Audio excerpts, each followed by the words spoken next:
ચોક્કસ મિત્રો, હવે આપણે મોડ્યુલ 25માં પ્રવેશ કરી રહ્યા છીએ. આ મોડ્યુલ એક સાઇટ ઇન્સ્પેક્શન એન્જિનિયર માટે સુરક્ષા કવચ જેવું છે. ઘણીવાર પ્રોપર્ટી બહુ સુંદર હોય છે, પણ તેની આસપાસ રહેલી સરકારી લાઇનો કે પ્રતિબંધિત વિસ્તારો તેને શૂન્ય કિંમતની બનાવી શકે છે. આજે આપણે શીખીશું કે સાઇટની આસપાસની બિલ્ડિંગ લાઇન્સ અને કંટ્રોલ લાઇન્સને કેવી રીતે પારખવી. મોડ્યુલ 25 પ્રતિબંધિત રેખાઓ અને જોખમી રેખાઓ બિલ્ડિંગ એન્ડ કંટ્રોલ લાઇન્સ.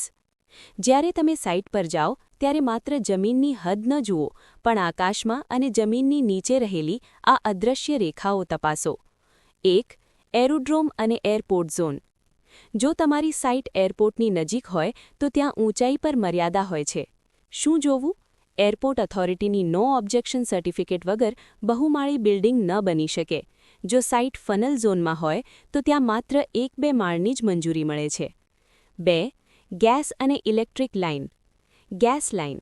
જમીનની નીચેથી પસાર થતી મોટી ગેસ પાઇપલાઇન જેવી કે ONGC કે GSPRની ઉપર કે તેની આસપાસ ચોક્કસ અંતર સુધી બાંધકામની મનાઈ હોય છે. ઇલેક્ટ્રિક GEB કે હાઈ ટેન્શન લાઇન. સાઇટની ઉપરથી પસાર થતી હાઈ ટેન્શન લાઇન જેવી કે 11 kV, 33 kV કે તેથી વધુ ખૂબ જોખમી છે. નિયમ: લાઇનથી આડી અને ઊભી સુરક્ષિત અંતર રાખવું પડે છે. જો બિલ્ડિંગ આ લાઇનથી બહુ નજીક હોય તો તેનું વેલ્યુએશન 25% થી 50% ઘટાડવું પડે છે. 3. રેલવે અને કેનલ લાઇન. રેલવેની હદથી સામાન્ય રીતે 30 મીટરના અંતર સુધી કોઈ બાંધકામ કરવા માટે રેલવેની મંજૂરી લેવી પડે છે.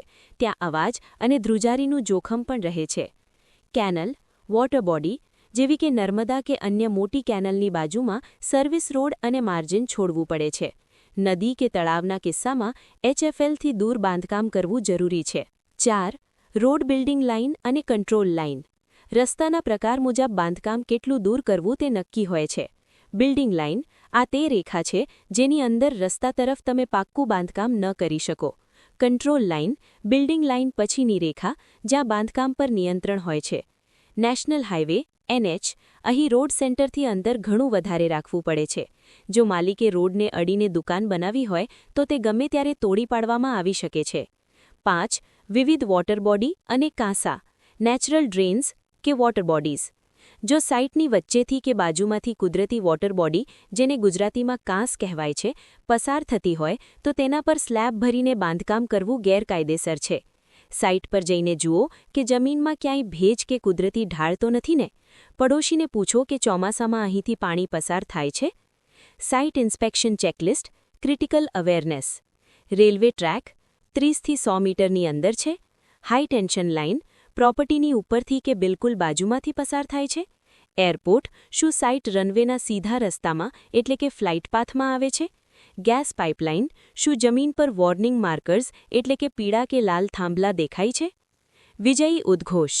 મિત્રો, હવે તમારી પાસે એક્સ-રે વિઝન છે. તમે માત્ર જમીન નથી જોતા, પણ તેની ઉપરના તાર અને નીચેની પાઇપો પણ જુઓ છો. આ બધી રેખાઓ એટલે કે લાઇન્સ અને માર્જિનનું જ્ઞાન જ તમને નુકસાનકારક સોદાથી બચાવશે અને બેંકને સાચો રિપોર્ટ આપવા સક્ષમ બનાવશે. તૈયાર છો? ચાલો સાહેબ.